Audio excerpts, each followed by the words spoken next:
नमस्कार, हरियाणा न्यूज के 100% चुनावी शो चुनाव की बात में आपका स्वागत है। मैं हूं आपके साथ हितेंद्र। प्रदेश में विधानसभा चुनाव को लेकर के सियासी दंगल छिड़ा हुआ है। सभी दलों में उम्मीदवारों पर मंथन चल रहा है। हर दिन अलग अलग सियासी मुद्दों पर सियासी उठापटक भी हो रही है, तो वहीं दल बदल और सियासी गठजोड़ का दौर भी चल रहा है। किस दल की तैयारियां कितनी तेज हैं और सियासी गलियारों में किन मुद्दों का शोर है, ये जानने के लिए देखते रहिए हमारा खास कार्यक्रम चुनाव की बात।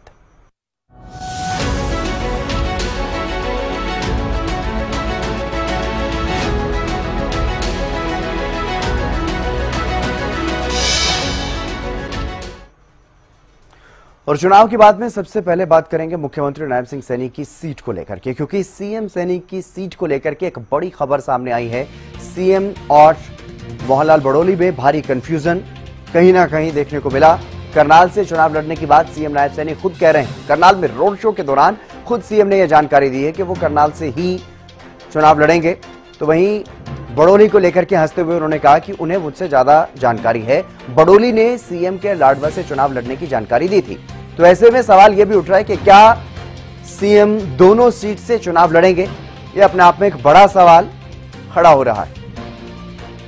नहीं कहा दिल्ली में लाडवा जा रहे हैं सर, आप लाडवा से चुनाव नहीं, किसने कहा? ये मोहनलाल बड़ोली ने कहा आज शाम को नहीं कहा दिल्ली में। नहीं सर मेरा कहा। बाइट है सर। क्या है? जी आपके प्रदेश अध्यक्ष से। देखिए, वो माननीय प्रदेश अध्यक्ष है, उसको जानकारी मेरे से ज्यादा है। करनाल से भी मैं ही लड़ूंगा चुनाव, आप चिंता क्यों कर रहे हैं? लग रहा है कि अनाप ना हो जाए। करनाल से नहीं, करनाल से मैं ही लड़ूंगा चुनाव, किसने कहा है?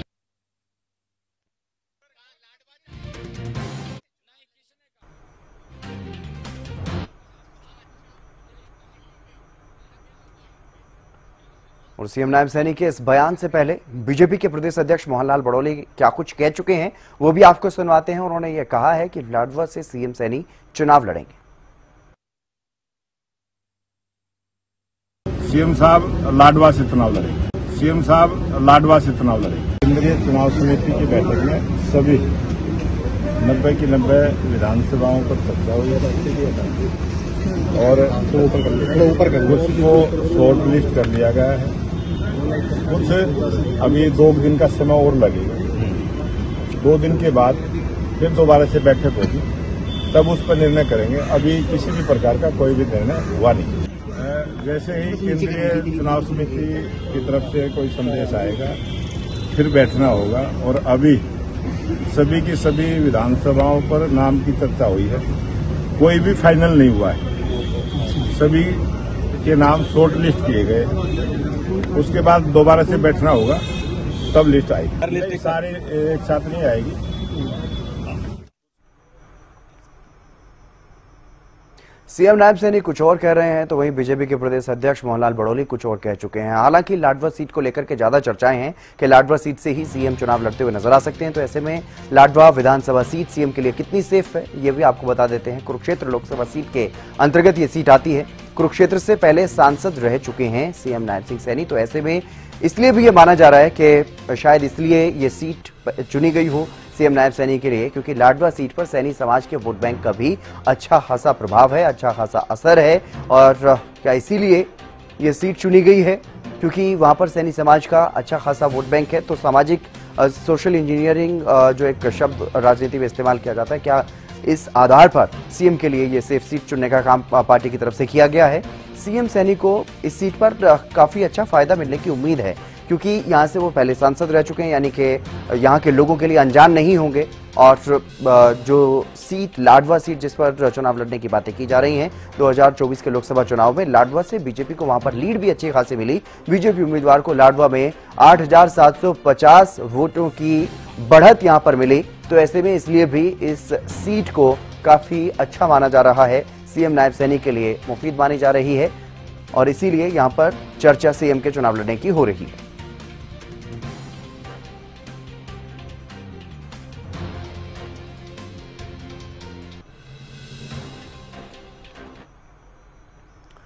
लाडवा विधानसभा सीट के बारे में भी आपको बता देते हैं। कुरुक्षेत्र लोकसभा सीट के अंतर्गत ये लाडवा विधानसभा सीट आती है। और अगर यहाँ की बात करें तो लाडवा विधानसभा क्षेत्र के बारे में आपको बता रहे हैं। लाडवा विधानसभा क्षेत्र जो है वो कुरुक्षेत्र सीट के अंतर्गत आता है। साल 2008 में परिसीमन के बाद अस्तित्व में आई है ये सीट और साल 2009 में हुए पहले चुनाव में इनेलो के उम्मीदवार को यहां पर जीत मिली थी, तो साल 2014 में बीजेपी को यहां पर कामयाबी मिली। साल 2014 के चुनाव में बीजेपी के पवन सैनी यहां पर जीते। साल 2019 के चुनाव में कांग्रेस ने यहां पर जीत दर्ज की। 2019 में चुनाव में कांग्रेस के मेवा सिंह यहां से विधायक बने।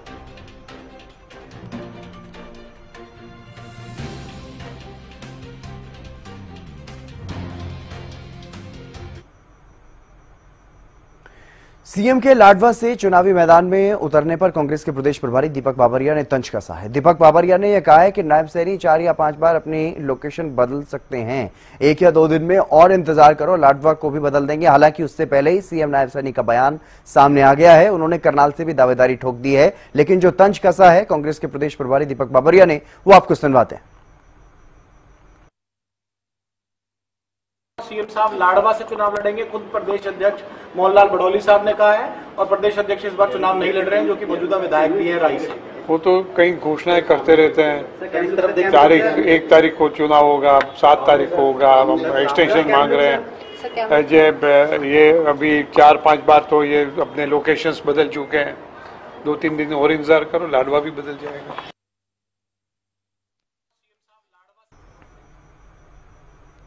तो वहीं चुनाव की बात में एक और महत्वपूर्ण जानकारी आपको दे देते हैं। बीजेपी के प्रदेश अध्यक्ष मोहनलाल बड़ोली की बात करते हैं। उन्होंने खुद ये ऐलान किया है कि वो चुनाव नहीं लड़ेंगे। आपको उनका ये बयान सुनवाते हैं। मैं प्रदेश अध्यक्ष हूं और प्रदेश अध्यक्ष होने के नाते 90 की 90 विधानसभा सीटें लड़वाने का काम करूंगा। आप खुद और मैं खुद चुनाव नहीं लड़ रहा हूं। मैं प्रदेश अध्यक्ष हूं।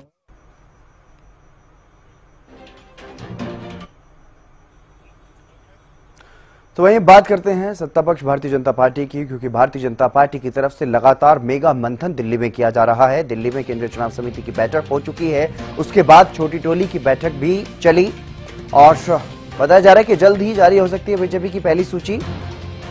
केंद्रीय चुनाव समिति की बैठक के बाद छोटी टोली की भी बैठक हुई है। 55 सीटों पर सीसी में यानी कि केंद्रीय चुनाव समिति में मंथन हो चुका है। फाइनल मोहर बताया जा रहा है कि लग चुकी है।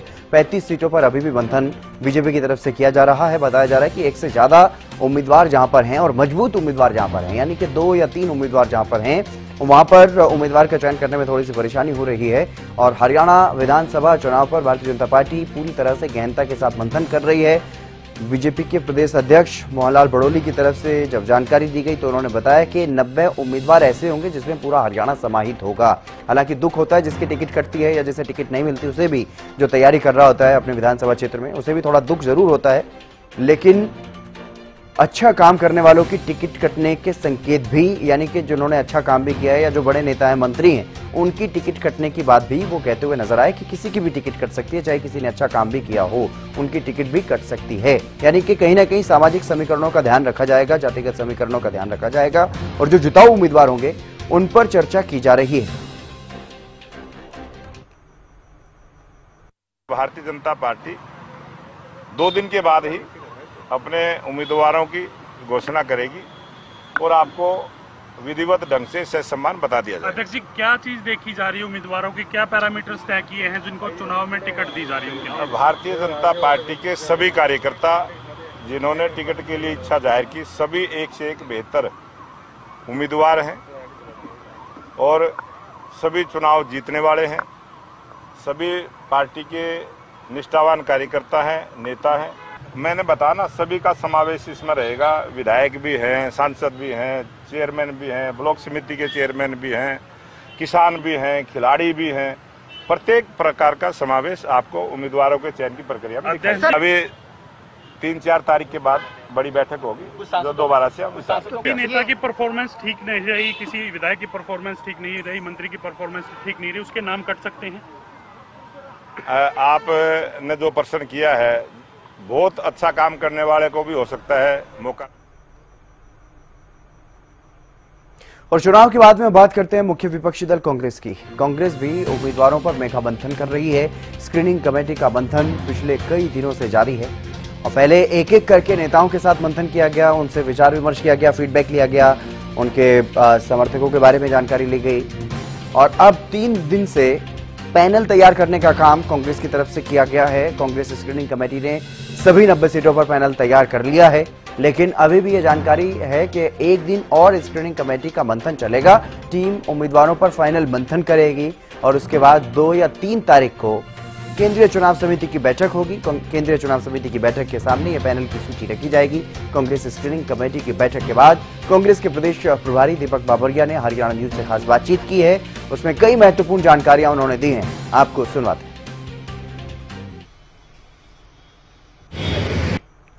सात प्रभारी दीपक बाबरिया मौजूद है। सर, बैठक हुई है, तीसरे दिन की बैठक हुई है। सर, कल 50 सीटों पर बात हो गई थी, आज कितनी सीटों पर बात हो चुकी है? 40। तो कुल मिलाकर 90 तो पूरी समाप्त हो गई। तो क्या समझ जाए कि स्क्रीनिंग कमेटी की बैठक खत्म हो चुकी है, अब सीधा सीईसी? नो, स्क्रीनिंग कमेटी की फर्स्ट राउंड खत्म हो चुकी है। सेकंड राउंड जिसमें पूरी रिकमेंडेशंस फाइनलाइज की जाएगी वो कल और परसों की जाएगी। सीईसी वही 2 तारीख को होने वाले हैं सर? हाँ, उसमें 2 तारीख को होगा, 3 तारीख को होगा, उसमें चला जाएगा। सर, एक और प्रतिक्रिया चाहूंगी, जिस तरीके से भूपेंद्र सिंह हुड्डा को लेकर के ईडी ने कहा है, किस तरीके से आप उसे देखते हैं? एक और झूठ, एक और डराने धमकाने की चेष्टा। सर, जिस तरीके से यात्राएं रही है हरियाणा में, लगातार यात्रा देखने को मिली है, टिकटों को लेकर के जिस तरह से रहा है, कहाँ लगता है कांग्रेस जिस तरीके से 70 पार का लक्ष्य लेकर चल रही है, कहाँ तक पहुंची है अभी? जो है, फिर से दोहराएंगे आपका क्वेश्चन? जिस तरीके से 70 पार का लक्ष्य लेकर कांग्रेस चल रही थी, पूर्ण बहुमत के साथ 3 यात्राएं निकाली गई है, कांग्रेस कहाँ तक, आपको क्या लगता है अब तक कांग्रेस कहाँ पर है? मैं समझ रहा हूँ कांग्रेस अपने लक्ष्य की ओर बड़ी जो है बुलंदी से आगे बढ़ रहा है और it is going as per हमारी डिज़ाइन जो है, टाइम टेबल है, उसके मुताबिक आगे बढ़ रहा है। आप देखोगे अगले आने वाले 15 दिन में कि पूरे प्रदेश में ऐसा माहौल छा जाएगा कि हर व्यक्ति वही एक नारा लगाएगा, कांग्रेस फिर से आ रही है। जिस तरीके से भारतीय जनता पार्टी की कल केंद्रीय चुनाव समिति की बैठक हुई है, अमूमन देखा गया है जब भी सीईसी की बैठक होती है बीजेपी के, उसके दूसरे दिन ही सूची जारी कर दी जाती है, हालांकि अब तक हुई नहीं है। किस तरीके से देखते हैं? छोटी टोली की बैठक अभी भी जारी है बीजेपी की। कितनी टोली चलाता है? छोटी टोली, बड़ी टोली, अली बाबा 40 चोर की कितनी टोली होती है? आप बताओगे मुझको, if you can enlighten me. छोटी टोली, बड़ी टोली, ये ज्यादातर तो गिरोह को टोली कहते हैं हमारे यहाँ। तो ये छोटे सर सीनियर लीडर्स के साथ मीटिंग कह सकते हैं कि हो रही है सर? मैं तो वो समझा कि वो गिरोह चला रहा है। सीनियर लीडर्स के साथ मीटिंग हो रही है सर। ओके। तो कोई नहीं, अनिश्चितता है, उनकी टिकट लेने वाले नहीं है, वो एक संदेश बाहर जा रहा है। सर, एक और आखिरी सवाल पर लेना चाहूंगी, जिस तरीके से अगर हम बीजेपी की बात करते हैं तो उनका कहना है कि अनिल विज ने कहा था कि जो 2500 आवेदन की आप बात कर रहे हैं तो फर्जी आवेदन है, बस एक मार्केटिंग करने का जरिया है, इन चीजों को लेकर कहा गया है। साहब को कह दो कि आ जाए, उनके सामने मैं पूरे के पूरे जितने 2500 हैं उसको सामने रख दूं, मगर साथ में उसका जाहिर जीवन से इस्तीफा भी लेके आए कि जो है गलत प्रकार के प्रचार करते हैं, गलत बयान करते हैं। इसीलिए बहुत बहुत धन्यवाद। तो हम सुन रहे थे प्रभारी दीपक बावरिया को। तो दोनों ही दल, चाहे भारतीय जनता पार्टी की बात करें या फिर कांग्रेस की बात करें, दोनों ही दलों में अभी उम्मीदवारों पर मंथन लगातार जारी है और उम्मीदवारों के लिए क्या कुछ पैरामीटर सेट किए गए हैं वो आपको बता देते हैं। सबसे पहला पैरामीटर यही है कि उम्मीदवार जिताऊ होना चाहिए, दोनों में समानता है और जो अनुशासन और छवि की बात भी की जा रही है, तो जिताऊ उम्मीदवार होना चाहिए, अनुशासन में रहने वाला हो, छवि अच्छी हो, क्षेत्र में जातिगत समीकरणों में फिट बैठता हो, ऐसे उम्मीदवारों पर भी चर्चा की जा रही है। तो वहीं बीजेपी में सामान्य और ओबीसी वर्ग पर फोकस है, वहीं नॉन-जाट चेहरों पर दाव इस बार कांग्रेस में भी संभव है, क्योंकि कांग्रेस ये बात समझ चुकी है, बीजेपी जिस बात को लेकर के सरकार में 10 साल से है उसकी काट करनी होगी। तो वहीं सांसदों को टिकट देने की बात बीजेपी में चल रही है, कांग्रेस सांसदों को टिकट देने से मना कर चुकी है। पारिवारिक सदस्यों पर इस बार बीजेपी दाव लगा सकती है, तो कोटा सिस्टम कांग्रेस में खत्म किए जाने की बात कही जा रही है। बीजेपी बड़े नेताओं की स्वीकार्यता बीजेपी में देखने को मिल रही है, बड़े नेताओं से चर्चा की जा रही है, कांग्रेस में भी खेमों की कहीं ना कहीं स्वीकार्यता बनी हुई है। तो ये तमाम जो महत्वपूर्ण पहलू हैं, इन्हीं पर चर्चा की जा रही है, मंथन किया जा रहा है लगातार, ताकि चुनाव में जीत हासिल की जा सके। चुनाव की बात में आगे बढ़ते हैं और बात करते हैं परिवारवाद की, क्योंकि उम्मीदवारों को तय करने में परिवारवाद भी कहीं ना कहीं एक बड़ी चुनौती दोनों दलों के सामने बनती हुई नजर आ रहा है। और प्रदेश में ऐसे कई बड़े राजनीतिक परिवार हैं जिनकी कई पीढ़ियां राजनीति करती आई हैं, तो वहीं कई ऐसे नेता हैं जो अपनी अगली पीढ़ियों को सक्रिय राजनीति में आगे लाना चाह रहे हैं। ऐसे में परिवारवाद की विरोधी रही बीजेपी हो या कांग्रेस, इस बार दोनों ही दलों के लिए परिवारवाद किसी तरह से बड़ी मुसीबत बनता हुआ नजर आ रहा है। एक रिपोर्ट आप देखिए।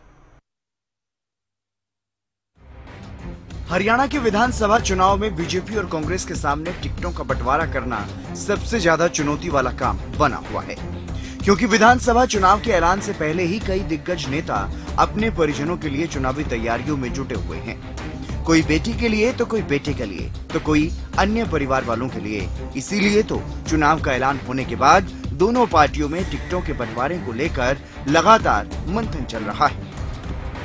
दोनों ही दलों के सामने मुश्किल ये है कि राज्य में दिग्गज नेता अपने बेटे बेटियों या अन्य रिश्तेदारों के लिए टिकट मांग रहे हैं। एक तरफ दिग्गजों को नाराज नहीं करना तो दूसरी तरफ अन्य दावेदारों की नाराजगी से भी बचना और भीतरघात से भी, क्योंकि अगर बीजेपी और कांग्रेस में टिकट बंटवारे के बाद बगावत हुई तो इससे इन राजनीतिक दलों को विधानसभा चुनाव में नुकसान होने की संभावनाएं बढ़ जाएंगी। ऐसे में सबसे पहले जान लेते हैं सत्ता पक्ष बीजेपी के लिए कौन कौन से दिग्गज नेता बन रहे हैं मुसीबत। भले ही बीजेपी परिवारवाद की राजनीति के खात्मे का दावा करती रही हो, लेकिन अब बीजेपी के अपने दिग्गज भी अपने बच्चों के लिए टिकट की मांग कर रहे हैं, लॉबिंग करने में जुटे हुए हैं। सबसे पहले बात करते हैं गुरुग्राम से सांसद और केंद्रीय राज्य मंत्री राव इंद्रजीत की। राव इंद्रजीत सिंह अपनी बेटी के लिए अटेली या कोसली से टिकट की मांग कर रहे हैं। राव इंद्रजीत सिंह की बेटी आरती राव को अगर अटेली से टिकट दी गई तो विधायक सीताराम की टिकट काटनी पड़ेगी। कोसली से टिकट दी गई तो विधायक लक्ष्मण सिंह यादव की काटनी पड़ेगी टिकट। केंद्र में कैबिनेट मंत्री न बनाए जाने को लेकर के पहले ही नाराजगी जाहिर कर चुके हैं राव इंद्रजीत सिंह। तो ऐसे में भारतीय जनता पार्टी कम से कम इस बार राव इंद्रजीत सिंह को नाराज नहीं करना चाहेगी। अब बात करते हैं एक और केंद्रीय राज्य मंत्री और फरीदाबाद से सांसद कृष्णपाल गुर्जर की। कृष्णपाल गुर्जर अपने बेटे देवेंद्र चौधरी के लिए तिगांव सीट से टिकट की मांग कर रहे हैं।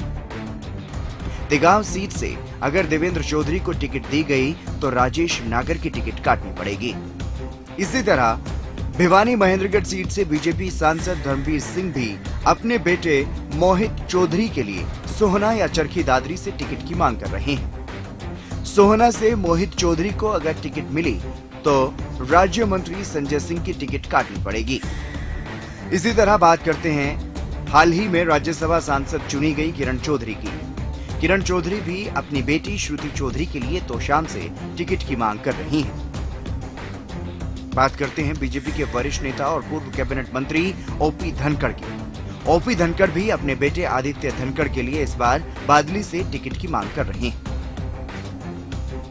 बीजेपी में इस बार परिवारवाद का मुद्दा कुछ ज्यादा ही बड़ी मुसीबत बनता हुआ नजर आ रहा है। तीसरी बार सरकार बनानी है तो इन परिवारों को भी साधना पड़ेगा और अन्य नेताओं के साथ की भी जरूरत भारतीय जनता पार्टी को पड़ेगी। लेकिन जिनका टिकट कटेगा उनकी नाराजगी से भी दो चार बीजेपी को होना पड़ सकता है। अब बात करते हैं मुख्य विपक्षी दल कांग्रेस की। कांग्रेस पर परिवारवाद को बढ़ावा देने का आरोप लगता रहा है। प्रदेश में वर्तमान में कांग्रेस के सबसे बड़े नेता पूर्व सीएम भूपेंद्र हुड्डा हैं। खुद गढ़ी सांपला किलोई से विधायक हैं और सदन में नेता प्रतिपक्ष भी हैं। तो इनके बेटे दीपेंद्र हुड्डा रोहतक लोकसभा सीट से सांसद हैं। ऐसे में परिवारवाद का बड़ा उदाहरण सबके सामने है। तो वहीं ऐसे कई नेता हैं जो अपनी अगली पीढ़ी के लिए टिकट की मांग कर रहे हैं, जिनमें बात सबसे पहले रणदीप सुरजेवाला की करते हैं। मीडिया रिपोर्ट्स की माने तो कांग्रेस के सीनियर नेता और राज्यसभा सांसद रणदीप सुरजेवाला अपने बेटे को विधानसभा चुनाव लड़वाना चाहते हैं। जानकारी के मुताबिक रणदीप सुरजेवाला अपने बेटे आदित्य सुरजेवाला के लिए कैथल विधानसभा सीट से टिकट चाहते हैं। इसी तरह हिसार से सांसद जयप्रकाश भी अपने बेटे विकास सहारण को कलायत विधानसभा सीट से चुनाव लड़वाना चाहते हैं। अंबाला से सांसद वरुण चौधरी अपनी पत्नी पूजा चौधरी को मुलाना सीट से चुनाव लड़ाने की तैयारी कर रहे हैं। तो वहीं कांग्रेस से पूर्व विधायक रहे आनंद दांगी महम से अपने बेटे बलराम दांगी के लिए टिकट की मांग कर रहे हैं। कांग्रेस के सीनियर नेता और विधायक राव दान सिंह अपने बेटे अक्षत राव को भी इस बार विधानसभा चुनाव में उतारने की इच्छा रख रहे हैं। बहरहाल बीजेपी की लड़ाई जहां हरियाणा की सत्ता में बने रहने की है, हैट्रिक लगाने की है, तो वहीं कांग्रेस का जोर बीजेपी को सत्ता से बाहर करने पर लगा हुआ है।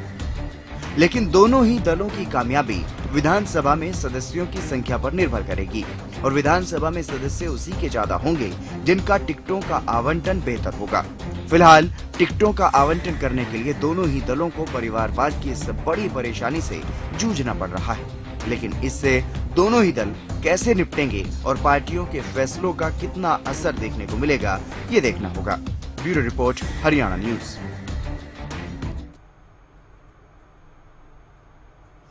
चुनाव के बाद में बात करते हैं हरियाणा लोकहित पार्टी की। पार्टी सुप्रीमो और सिरसा विधायक गोपाल कांडा 1 सितंबर से यानी कि सिरसा जिले के स्थापना दिवस पर चुनावी शंखनाद करेंगे। जिला स्थापना दिवस पर गोपाल कांडा शंखनाद कार्यक्रम के जरिए डिंग मोड़ पर जनता से आशीर्वाद लेंगे और ये पूरा कार्यक्रम दिल्ली पुल से शुरू होगा। इस बात की जानकारी वरिष्ठ बीजेपी नेता गोविंद कांडा ने दी। इसके अलावा गोविंद कांडा ने यह भी कहा कि सिरसा के जन जन का स्नेह एचएलपी सुप्रीमो और सिरसा विधायक गोपाल कांडा को मिल रहा है। उन्होंने ये कहा है कि गोपाल कांडा ने सिरसा में पिछले 5 साल में रिकॉर्ड विकास के कार्य करवाए।